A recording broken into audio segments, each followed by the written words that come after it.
Começa agora o programa 20 Minutos com Breno Altman.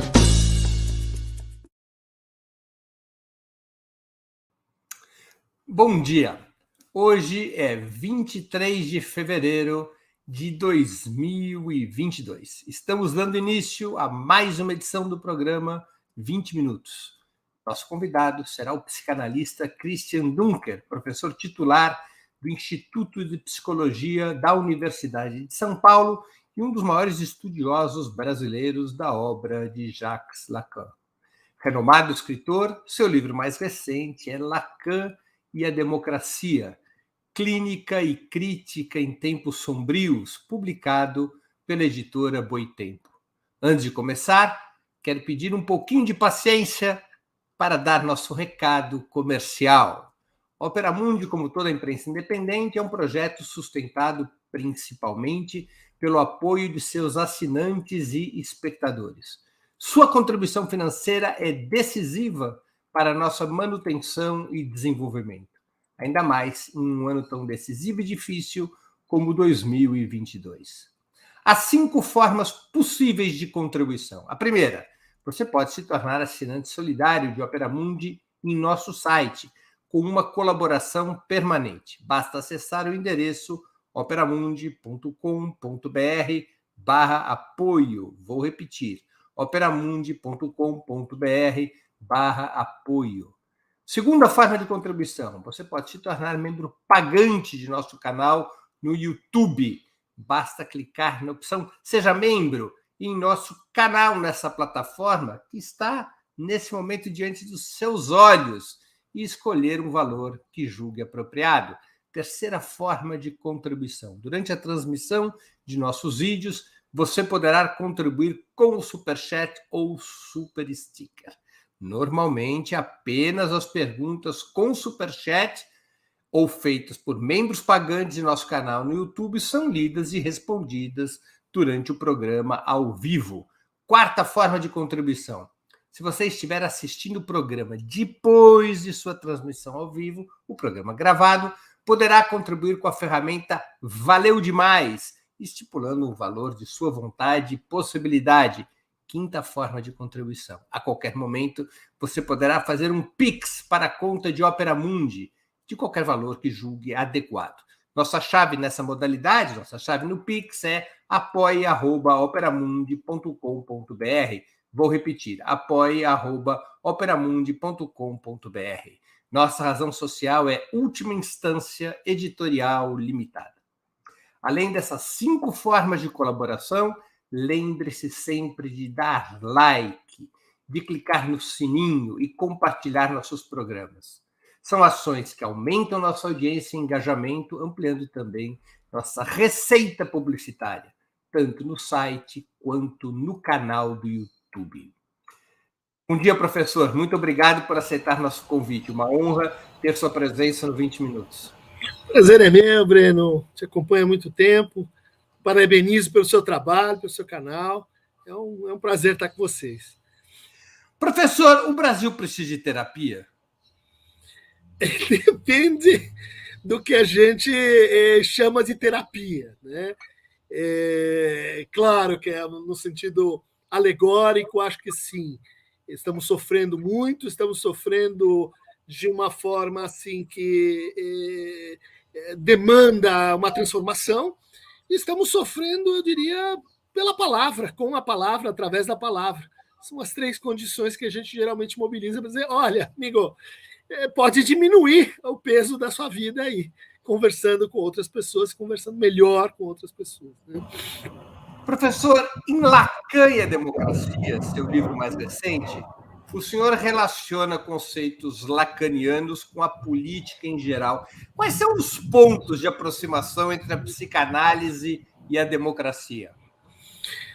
Olha, tem uma aproximação genérica que a gente já colocou em campo, né, que são 2 práticas que têm que ver com o tratamento do conflito pela palavra, suspendendo, vamos dizer assim, a violência e supondo uma igualdade de acesso à expressão, né, e que vai se generalizando, vai se ampliando.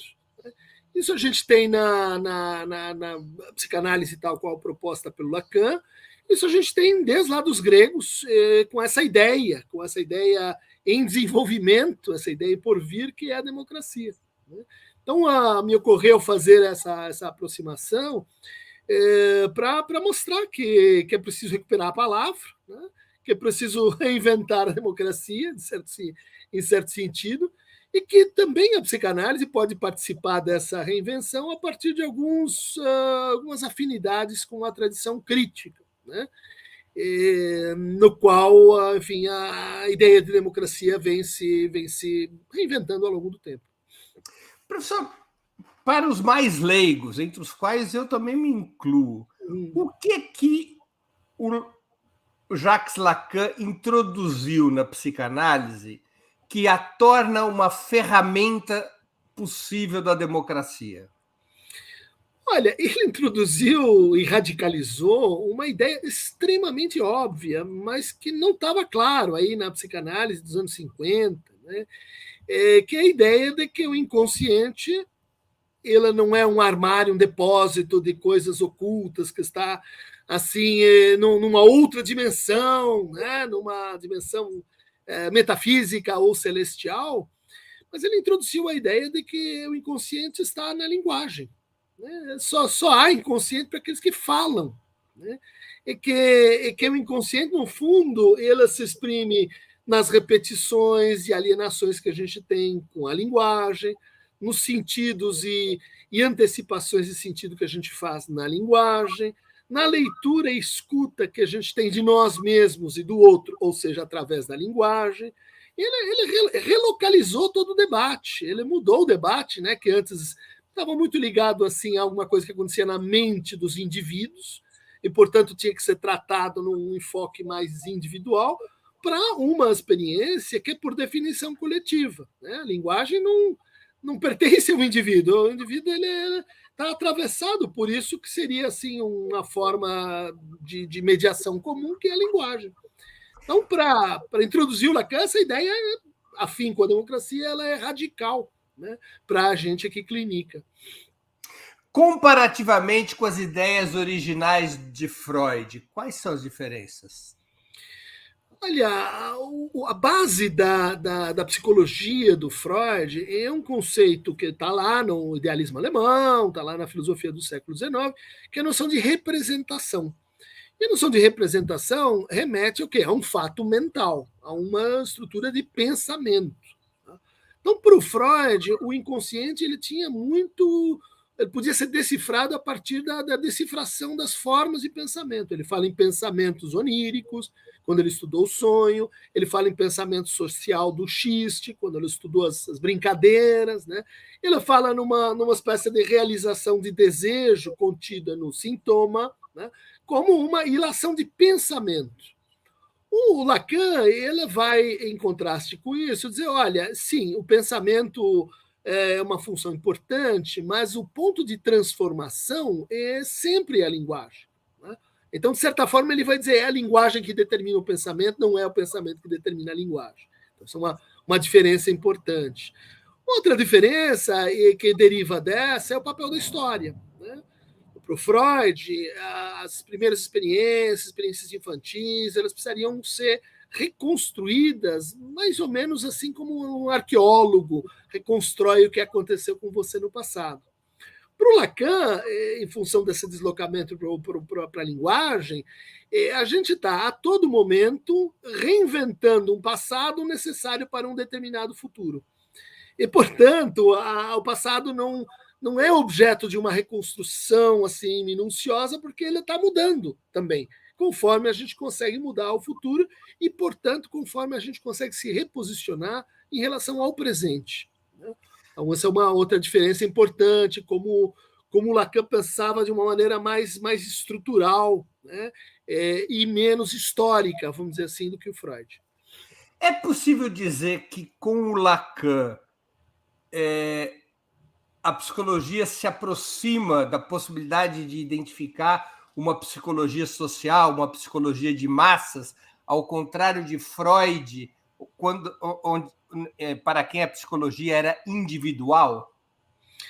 Olha, o Freud tem uma afirmação muito contundente, onde ela relativiza isso. Ele diz, olha, toda a psicologia é psicologia social, tá? Porque o que a gente estuda na psicanálise são relações, não é só o seu caldeirão, a sua química mental, a sua que está ali dentro, sei lá, dentro do seu cérebro, da sua mente, né? Mas, de fato, com Lacan, o que se entende por social, ele muda. Tá? Ele vai buscar na antropologia um conceito mais duro de social. Né? Ele vai buscar nos mitos um entendimento mais assim formal de como eles pensam o mundo por nós. Né? Eles são estruturas de pensamento e de linguagem. Né? Então, há uma contribuição que a gente pode dizer assim, não está na oposição entre o indivíduo e a massa, né? Ou o indivíduo e o coletivo. Passa por uma redefinição do que a gente entende pela experiência da linguagem enquanto fala, por um lado, enquanto língua, por outro, enquanto discurso, por uma terceira via, e a gente poderia até ir desdobrando isso para escrita, né? numa quarta acepção. Todas essas excepções de linguagem vão ter profundas implicações para o Lacan. Né? Para o Freud, isso não era tão claro, não era tão evidente. Então, o pensamento do Lacan, até porque ele vem da antropologia, ele vem da filosofia da história do Hegel, ele é mais social que o do Freud. Há pontos de encontro entre Lacan e as teorias linguísticas do Chomsky? Sim, ele debateu com e contra o Chomsky num dos seminários, né? Mas ele se decepcionou um pouco com o Chomsky porque ele entendia que o Chomsky ia fazer uma renovação, um aperfeiçoamento da ideia de estrutura, que é uma ideia puramente assim formal, lógica, né? E o Chomsky virou, disse, tudo bem, a gente tem as semânticas gerativas, as árvores gerativas, mas a gente tem competência e performance, e uma parte então da linguagem seria inata, né?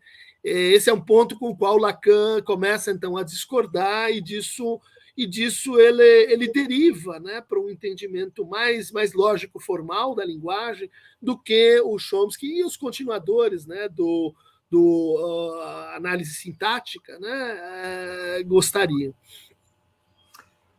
Professor, a leitura da política através da psicanálise é uma ruptura com as análises estruturalistas, por exemplo, com o marxismo?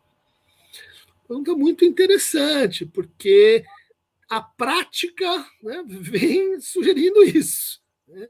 E se a gente for olhar assim, onde é que o pensamento Lacan ele acabou assim impactando mais? Né? Tem um impacto na linguística, tem um impacto nas ciências da linguagem, tem um impacto na antropologia, tem um impacto na literatura, sim, mas na filosofia política esse impacto foi muito grande. Tá? Então a gente tem o Zizek, tem Badiou, tem todos os herdeiros do Althusser, a gente já tem redutos, né, pelo mundo que pensam Lacan e teorias sociais, como Birbeck na Inglaterra, a Escola de Ljubljana na Eslovênia, as próprias universidades americanas leem e absorvem o Lacan bastante ligado à filosofia política. No fundo, ele parece ter contribuído para duas ou três coisas importantes nesse nosso processo aí, a partir dos anos 70, 80, de redefinição do que é a política. Né? Em primeiro lugar, essa passagem da política enquanto jogo de ocupação do espaço público e de inscrição nas instituições, para a política também quanto um processo de expressão e reconhecimento. Então, isso, como Lacan criticou, né, a noção de representação, isso veio junto na conversa. Né? Uma segunda contribuição importante foi um entendimento de sujeito menos ingênuo do que as teorias da ação racional. Né? Um entendimento de sujeito que permite a gente entender como é que o sujeito faz escolhas contrárias aos seus interesses. Né? Como o sujeito faz escolhas que são assim mórbidas, para falar assim com o passado recente do Brasil. Quer dizer, não dá mais para a gente pensar que o sujeito é aquele indivíduo alegre, que vai escolhendo de uma forma razoável e que basta isso, né? Conforme o modelo de muitos economistas ainda em vigor. A terceira contribuição é um conceito que se liga com essa escolha patológica, que é o conceito de gozo, né? E junto com isso a noção de fantasia, que o Zizek se desenvolveu na ideia de fantasia ideológica. Então, ou na verdade, dialogando com a tradição marxista, e ele vai dizer assim, olha, não basta a gente dar consciência ou permitir tomadas de consciência, educar as pessoas, explicar para elas como funciona, né, a história, explicar para elas como funciona a luta de classes, porque há algo que nos prende à alienação, tem algo de gozoso, tem algo de prazeroso na mentira, no encobrimento, na alienação, e esse algo de gozoso tem uma estrutura, vamos dizer assim, que é individual e coletiva, que é o Lacan chamou de fantasma, né? É isso que faz, por exemplo, lá no filme do Matrix, né? Quer dizer, eu sei que é tudo ilusão, mas é dentro dessa ilusão que eu consigo comer um bife, então eu escolho a ilusão, né? Porque eu prefiro isso, né? A ideia de metaverso é uma ideia lacaniana? É uma ideia compatível com os problemas, né, e com o refinamento com o qual ele trata a nossa relação com as alienações, né, com a imagem, né, com as reformulações que ele faz, por exemplo, no conceito freudiano de narcisismo. Mas olha, o narcisismo é mais complicado do que assim o amor próprio, o egoísmo. É uma patologia. Né? Não só, não só. O interessante é que é uma estrutura que veio assim de fábrica no eu. Né? Todo eu ele é necessariamente narcísico. Seria péssimo se a gente não tivesse narcisismo, porque a gente não conseguiria reconhecer que o outro é como nós, que nós somos como o outro, que nós temos um outro em nós. O narcisismo é importante, mas ele relê essa noção dizendo olha, no fundo, a análise é uma espécie de dieta para isso, uma espécie de redução do narcisismo, a ponto da gente poder virtualmente dizer assim, um sujeito ideal para o Lacan é aquele que se libertou do eu, mais ou menos como o Zen budismo diz, assim, larga o peso do seu eu, porque ele só atrapalha na viagem. Professor, ainda nesse terreno, a relação entre Lacan e o marxismo é harmônica ou desarmônica? Contraposta ou complementar? Especialmente a ideia de determinação de última instância, a ideia de que a determinação do ser está na estrutura econômica, a ideia de classe, de interesse de classe e de luta de classes. Olha, essa é uma pergunta muito, muito interessante, porque ela remete a toda uma história, né? Muitos autores tentaram criar um freudo-marxismo, né? O Freud está para o indivíduo assim como o Marx está para o coletivo, então vamos juntar forças, né? Então é o Fenisch, é o Reich, é o Erich Fromm, uma parte da escola de Frankfurt, quer dizer, é uma fórmula, é uma avenida que não é exatamente nova, né? O pessoal que vai mais a fundo nisso tem uma formulação que eu gosto muito, que diz o seguinte: entre Lacan e Marx existe uma não relação. Ou seja, eles não vão casar. A gente não precisa imaginar que para as coisas funcionarem junto. Mas eles vão ao cinema, saem para jantar. Assim. Fala. Não vão casar, mas saem para ir no cinema, vão jantar, passeiam juntos. Dividem amantes, dividem problemas, dividem programas, né? Tem um ponto de afinidade que me parece também bastante sólido, que é a teoria da causalidade. Tá? A forma como Marx pensa, de uma forma complexa, né? A causalidade não é esse determinismo econômico que, por exemplo, a gente teria no Ricardo, no Adam Smith, né? É uma nova maneira de pensar a causa. Isso a gente teria assim, de uma forma muito próxima no Lacan também. Tanto que a conversa entre os dois começa a acontecer nesse momento aí, em torno dos alunos do Althusser, em torno de um aprofundamento da noção de causalidade. Mas isso é uma afinidade epistêmica, uma afinidade científica, não necessariamente vai se traduzir numa afinidade assim de horizontes políticos, né? Muita gente diz, mas o Lacan era um sujeito conservador, liberal. Pode ser, como Freud, né? Há muitas diferenças de escopo, mas talvez essas diferenças nos ajudem a pensar melhor a coisa, se a gente não imagina que o saber é uma loja de departamentos, né? Quer dizer, você fica com uma coisa, eu fico com outra, cada um na sua e todo mundo numa boa. Não, precisa rever justamente transversalidade dos saberes, né? E o tipo de relação que a gente tem entre eles. O senhor acha que o estudo do Lacan ajuda as pessoas de esquerda a refletir melhor sobre o tema da autonomia do político e da cultura? Ajuda a criar uma esquerda menos economicista, como propunha Gramsci, por exemplo? Perfeito.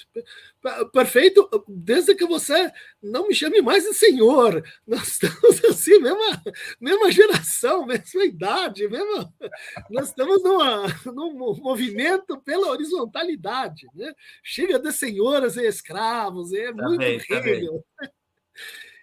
Mas sim, eu acho que esse é um tópico bem interessante de como essa ideia, né, da sobredeterminação econômica, do homo econômicos, ela fez o marxismo envelhecer em muitas dimensões, e pior, né, ela fez, como tem um capítulo no livro sobre isso, se consolidar uma certa caricatura do marxismo e das esquerdas, né, que seriam assim, aquelas pessoas que advogam a pobreza para todos, que têm ódio do dinheiro, que estão interessadas justamente apenas no capital e que esqueceram assim, o lado humano. Contra isso, acho que o Lacan vai ter uma teoria não economicista da cultura, vai ter uma discussão sobre, afinal, qual que é a superestrutura? É a linguagem ou a economia? Mas a economia ela depende da linguagem, né? Se ele vai dizer assim, olha, antes da mais-valia vem o mais de gozar, porque o mais de gozar é uma propriedade das relações humanas, relações humanas de relações de linguagem. A mais-valia é um caso particular, né? Muitos marxistas vão achar que isso não é muito legal, mas o argumento é sólido. E assim, tem uma proximidade aí com o Gramsci e com a ideia de que a mudança sobre a economia ela é cada vez mais intrincada na mudança sobre a cultura, né? E a mudança, como diria o Foucault, né, na relação com nós mesmos. Não vai ter transformação política se a gente não se transformar e se transformar junto com os outros. O professor Cadu Lacerda, que contribuiu com o Superchat, faz uma pergunta. A alteridade deriva do narcisismo e a empatia? Olha, a pergunta excelente mesmo, porque sim, uma das formas de apresentar o narcisismo, uma forma não egológica, é dizer assim, olha, o narcisismo não é como você se adora, como você se vê, mas como você lida com aqueles que têm imagens dessemelhantes da sua, aquelas que têm valores diferentes dos seus, tá? Por isso o Freud descreveu uma patologia do narcisismo, aí sim, que ele chamava de narcisismo das pequenas diferenças. Ou seja, quanto mais as pessoas são iguais, tá? Não equitativas diante da lei, mas iguais, semelhantes, mais as diferenças entre elas produzem rancor, ódio, violência e intolerância. Tá? O que então isso informa para a gente sobre a noção de empatia que regularmente vem sendo maltratada? Empatia não é você assim gostar, participar do mesmo site, você apreciar os mesmos valores estéticos, você comungar do mesmo condomínio. Isso é identificação, isso é simpatia. Tá? A empatia começa quando você não torce para o mesmo time, você não tem o mesmo jeito de vestir, você não escuta a mesma música e você consegue compartilhar uma experiência produtiva com o outro. Você consegue estar junto com o outro para viajar para algum lugar, para construir alguma coisa. Ou seja, a empatia é um conceito que depende de como você trata o antagonismo, ou seja, de como você lida com o outro, de como você suporta estar ativa e laboralmente e desejantemente com um outro que não é o seu espelho. Aí começa a empatia. Antes disso, é massa, no pior sentido freudiano, em que a pessoa se desliga de si, regride, se comporta como, vamos dizer assim, gente como a gente é a gente de verdade, os outros não, são pseudo-pessoas, são quase gentes, deixa que a natureza marca e elimina. Quer dizer, qual narcisismo você quer, e eu te digo em que política você está engajado. Professor, o Lacan, ou o lacanismo, não pode acabar servindo para a fragmentação da teoria da causalidade, ou seja, servindo à abdicação de uma explicação estrutural, como propõe o marxismo? O lacanismo não pode levar àquilo que se chama de pós-modernismo, que significa a renúncia à teoria da causalidade ou de uma estrutura causal? Não, aí a resposta é não. Não mesmo. Isso é um equívoco de leitura ou um equívoco de entendimento.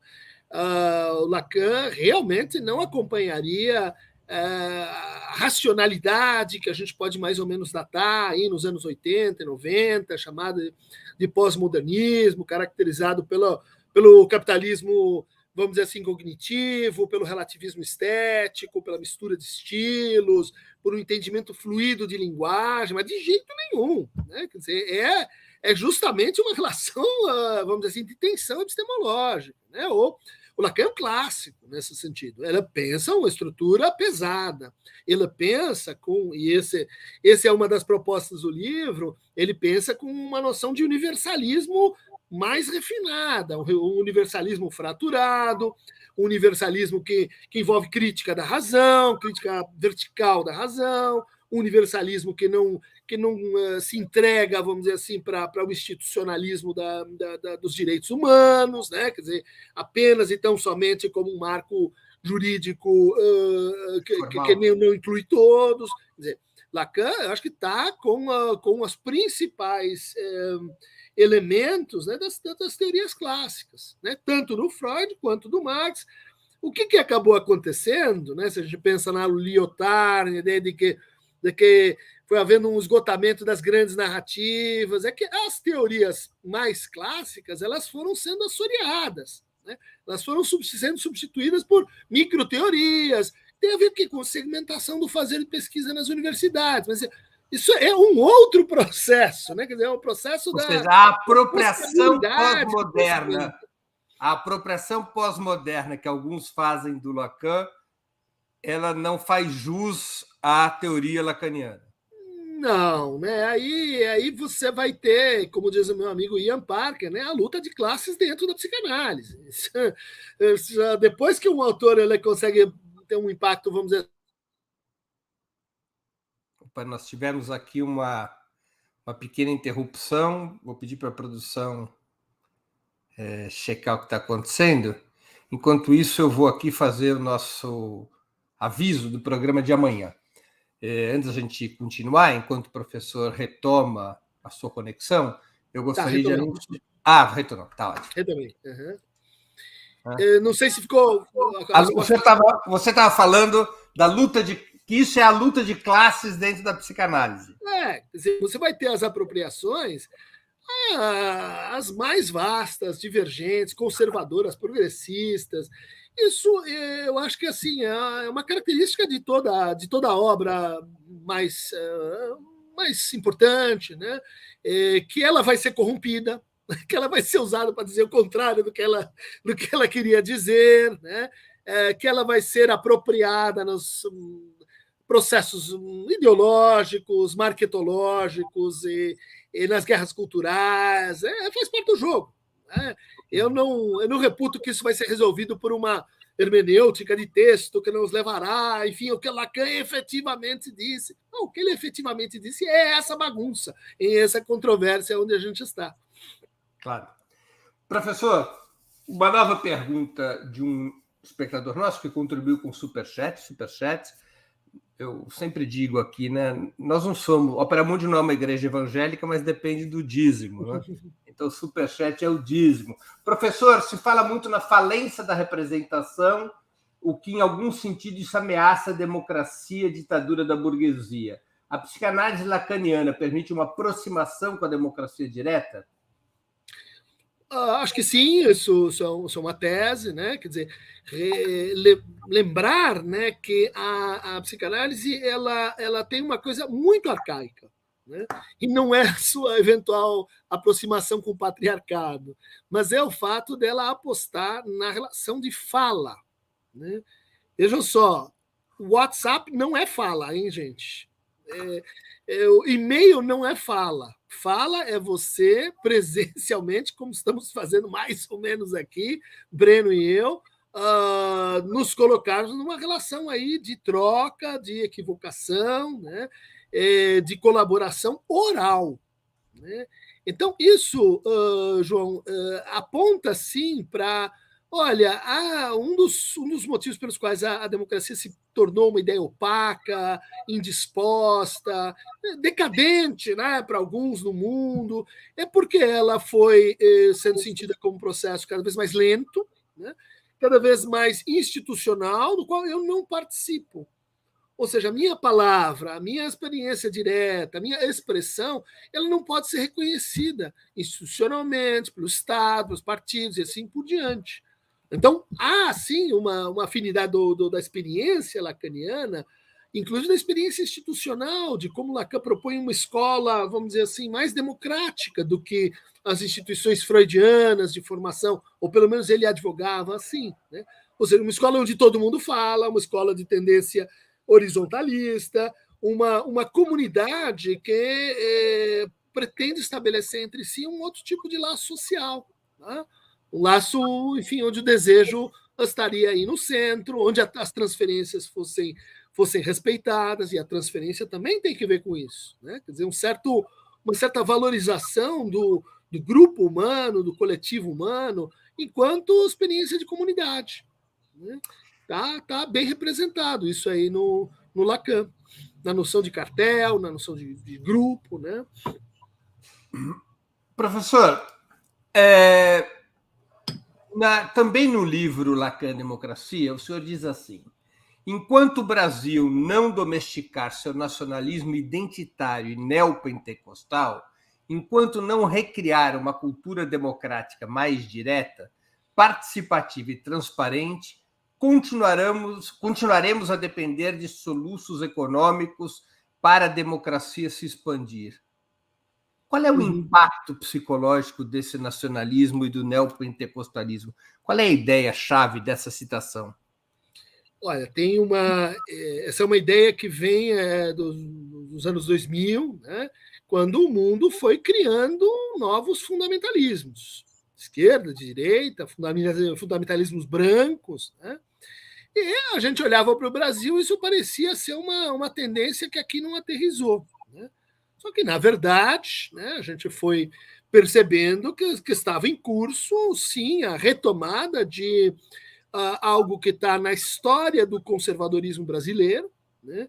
Algo que estava lá no integralismo, algo que estava lá na ditadura militar, que estava lá na escravidão, algo com o qual a gente nunca ajustou contas, né? Nossa Comissão Verdade foi a última da América Latina, né? A gente nunca olhou de frente para a imagem do Brasil, para a representação do Brasil, como, olha, nós temos aqui uma quantidade importante de pessoas que está pensando de uma maneira, vamos dizer assim, entre o liberal conservador e o fascista, né? Então, aí, bom, fui estudar um pouco do neopentecostalismo. Acho que a nossa crítica ela não unifica todas as tendências, né, do mundo evangélico, que é extremamente complexo, que tem, inclusive, formações de esquerda, mas é um assunto que continua tabu, né? Quer dizer, Vamos falar do cristianismo no Brasil, vamos falar de como é que pode acontecer um personagem como Edir Macedo. Nós estamos muito brando com essa turma específica, que está exportando um tipo de religiosidade de resultados, comercial, para a África, para Israel, para vários lugares do mundo, que tem ingerências sistemáticas nas eleições. O que é isso? Né? Mas a gente prefere, vamos dizer assim, a guerra lateral, né? Vamos brigar entre a gente, vamos respeitar as crenças alheias, como a gente faz em psicanálise. Mas respeitar crenças alheias, acho que acabou passando no meio disso um fundamentalismo, vamos dizer assim, tosco, inconsequente, e que se acasalou com o conservadorismo, né? Que se casou com o fracasso do pensamento liberal em se estabelecer no Brasil, gerando o pior. Vai ter que ter um ajuste de contas com isso. Né? Vai ser difícil essa encrenca. Né? Antes de continuarmos, eu gostaria de anunciar o 20 Minutos Internacional de amanhã, quinta-feira, 24 de fevereiro, às 11 horas.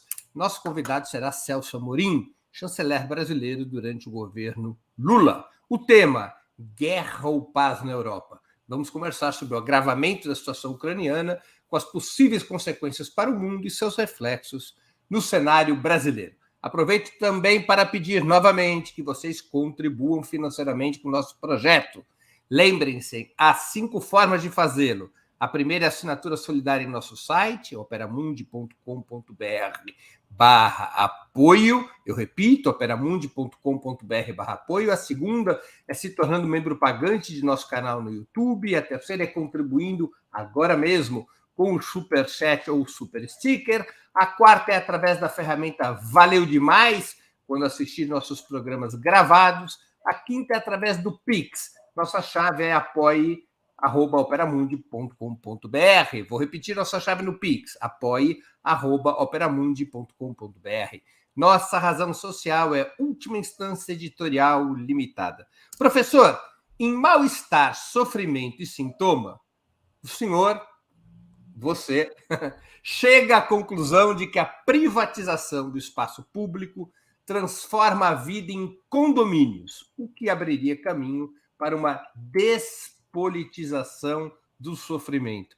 Você poderia desenvolver um pouco essa conclusão? Bem legal a tua pergunta, porque ela permite conectar esses dois trabalhos. Né? De fato, esse Lacan e a Democracia é uma continuação de Mal-Estar, Sofrimento e Sintoma, onde vem essa ideia de que se a gente tivesse que olhar para o Brasil e procurar um sintoma e datá-lo, né? Não só assim um sintoma que a gente partilha com o Ocidente, que a gente partilha com o capitalismo em geral, né? A gente teria que olhar para uma formação que começa nos anos 70, né? 73, em que a gente tem muro, síndico, a gente tem a vigilância, a gente tem a criação dessa ideia de que o outro atrás do muro é um outro perigoso, é um outro violento. Né? Isso tinha que ver com o crescimento de metrópoles, a favelização, a mistura social. Ou seja, nós criamos ali uma espécie de lógica para tratar a diferença, que é calo sua boca e te invisibilizo. Resultado, 20 anos depois, 30 anos depois, você criou uma situação em que você tem débeis, né, debilitados no tratamento da diferença. Né? Quer dizer que você não consegue mais ler como é que é aquela forma de vida, você não consegue mais reconhecer, você não consegue mais falar, você se criou um condomínio. E pior, esse método ele foi se deslocando dentro da cultura brasileira. Né? São as prisões, né, que cresceram com síndicos e facções dentro delas, são as comunidades onde o Estado se demite e diz vocês que vocês resolvam, são os shopping centers como a área de educação, vamos dizer assim, privilegiada, são as universidades particulares, são os condomínios na saúde, são os condomínios no terceiro setor. Você olha para a institucionalidade brasileira e ela é meio postiça, ela não é, de fato, uma composta a partir da representação de interesses públicos. Elas são condomínios. Tá? Há bairros em São Paulo que pertencem a pessoas. Você vai no Pacaembu, tem um cara lá há 50 anos, o cara é dono daquele negócio. Ele diz pode construir, não pode. O que significa ponto comercial? É eu que escolho. Ou seja, no universo imobiliário, no universo, vamos dizer, agrário, é condomínio, não é lei de verdade. É o cara operando o que é exceção, quem eu escolho para punir, quem eu escolho para ser leniente. Você não pode. Isso é sintoma, ou seja, é expressão de uma má resolução de conflito. Professor, como a psicanálise nos ajuda a compreender a ascensão do bolsonarismo no Brasil? Bom, entre outras coisas, né, convidando a gente a perguntar assim, como é que anda o seu diálogo íntimo, interno, com aquele pequeno Bolsonaro que habita cada um de nós. Né? Essa ideia de que nasceram, de repente, 30 milhões, 40 milhões de perversos, gente malvada, isso aí não funciona. Né? Precisa ver como o discurso de Bolsonaro se liga com a produção do seu personagem social, é um discurso que vai captar o ressentimento, que vai negociar com essa ideia de que, olha, a solução para o Brasil é mais condomínio. Vamos voltar aos condomínios. Começaram lá nos anos 70, dentro da ditadura. Por que eles não usam o mesmo remédio? Vamos voltar para lá. Né? Quer dizer, constrói muros, faz uma democracia customizada para quem pode pagar. Quem não puder pagar, fica de fora a gente vai deixando morrer, como no caso aí da vacinação, a forma como a gente lidou com essa política sanitária. Né? Então, a extensão do bolsonarismo no fundo, um soluço democrático esperado. Né? Ninguém coloca tantas pessoas, vamos dizer assim, em estado de cidadania, diz aí agora todos vocês juntos decidam, falem e conversem e tratem suas diferenças, que não vamos emergir para um outro patamar de democracia. A gente descuidou de formação política, a gente descuidou de uma série de coisas que tornam o conflito produtivo. Daí ele fica improdutivo quando chega alguém e começa a capitalizar o conflito para matar a gente. Só isso. Mas quais os valores morais que a extrema-direita bolsonarista mobiliza para manter um apoio tão relevante de 1/4 do eleitorado, mesmo após a tragédia pandêmica e o eclipse econômico-social dos últimos anos?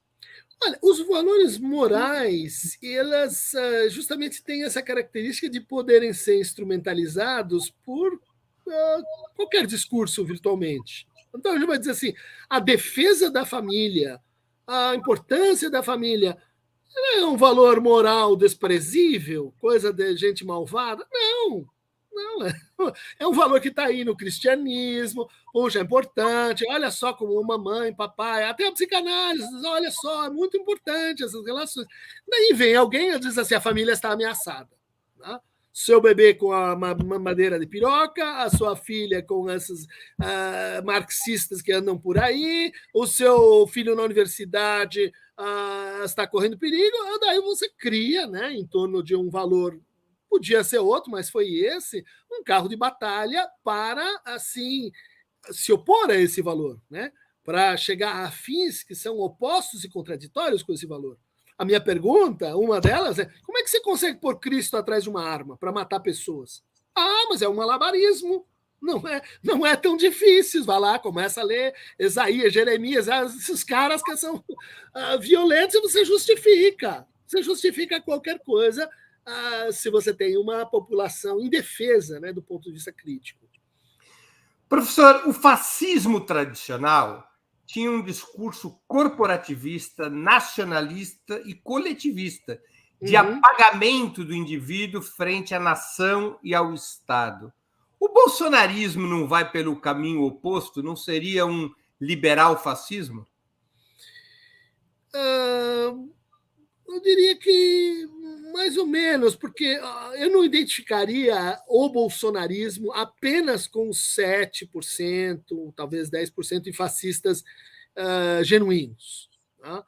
Esses precisam de um tribunal de Nuremberg na cabeça, porque para esses a reeducação vai ter que ser um pouco mais harsh, né?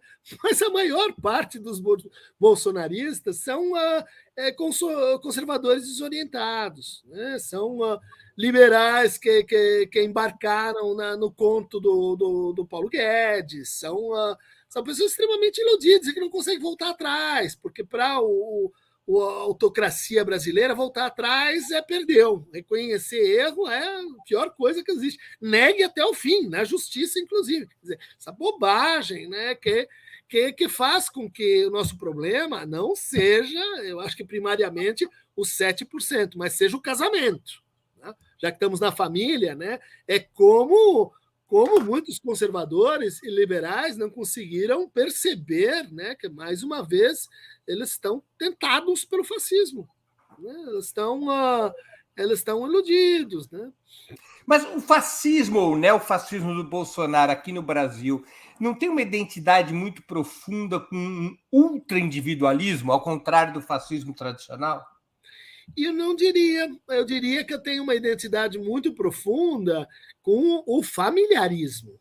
É nós, inclusive no governo. Você acha que eu vou deixar o meu filho enfrentar a rachadinha? Não, eu vou defender meu filho. E tudo bem, o cara dizer isso, cadeia nacional, e tá valendo. Olha lá, você põe a quadrilha e diz, não, a minha quadrilha é a melhor, porque a minha família eu defendo.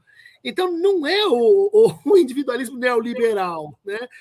Esse é o erro do liberal bobo. Né? Ele olha para esse discurso e não consegue ver que é diferente, né? Que não é a mesma coisa. E daí ela se entrega, se ajoelha. Né? Como eu costumo brincar, tenho muitos amigos que trabalham na Faria Lima, nas mesas de ações e no mercado financeiro. E, olha, eu sou um mero psicólogo que eu estou aqui tentando fazer algo com o sofrimento das pessoas. Mas vocês vivem disso. Vocês vendem cenários. Vocês estudam essas pessoas, milímetro a milímetro. Como é que vocês foram enganados desse jeito? É porque o Paulo Guedes falou, daí eu acreditei, daí a gente... O que é isso, rapaz? Tem que acordar para estudar mais. Gente aí da economia, o liberalismo é uma posição teórica muito digna, a direita tem direito de existir, no Brasil ela tem um passado nobre, mas vocês não estão à altura.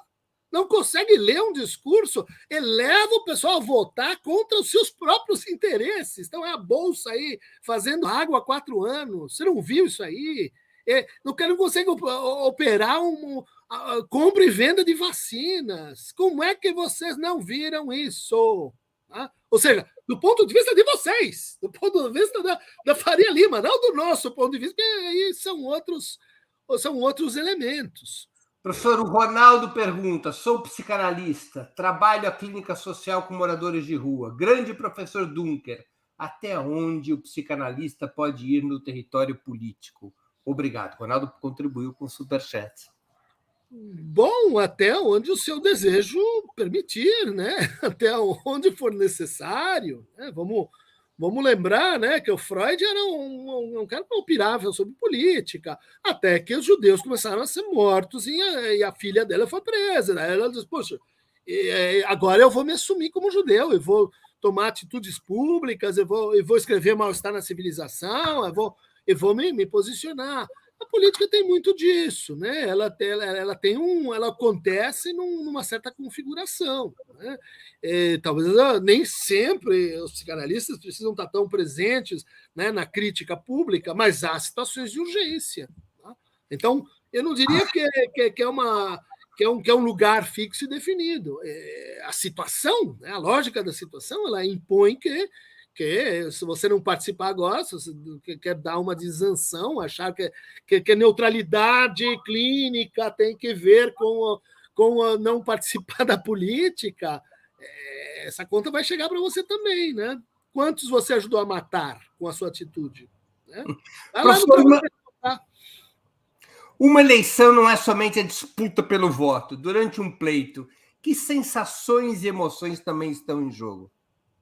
Há muitas. Isso é um outro elemento que trouxe aí não só o Lacan, mas a psicanálise e a psicologia para o campo político. Né? Começou a ficar claro que mais do que programas bem estabelecidos, mais do que ideias e valores, há uma retórica dos afetos, há um enquadre dos afetos. Os afetos, eles decidem mais ou menos assim o tabuleiro onde a conversa vai se dar. Né? Então, uma das ideias do livro é que tira da cabeça que conversa esse negócio da gente abraçar a árvore e chegar num consenso. Conversa para psicanálise é pancada, é você encontrar, escutar o pior, é conflito agudo. Né? Mas, para você suportar um nível, vamos dizer assim, de conflito desse tipo, precisa ter também alguma formação. Né? Então, a presença assim, da psicanálise ela pode ajudar a gente a ler esses afetos. Por exemplo, acho que uma encrenca onde esquerda e direita se abraçaram, né, de uma forma que foi ruim para todo mundo, é estabelecer isso. Estava lá em 16, mais do que em 13, de que o nosso enquadre de afetos é a culpa. Vamos conversar. Mas macho branco não. Não, mas e esse sim, aquele outro não. De quem é a culpa? Gente, fazer crítica moral do capitalismo não é essa a ideia. Não é essa a ideia. A gente precisa reconhecer as pautas, né, de exclusão, a gente precisa trabalhar pela inclusão desses sujeitos invisíveis, mas pactuar de que a nossa conversa vai acontecer em torno da culpa, gente, a gente perdeu.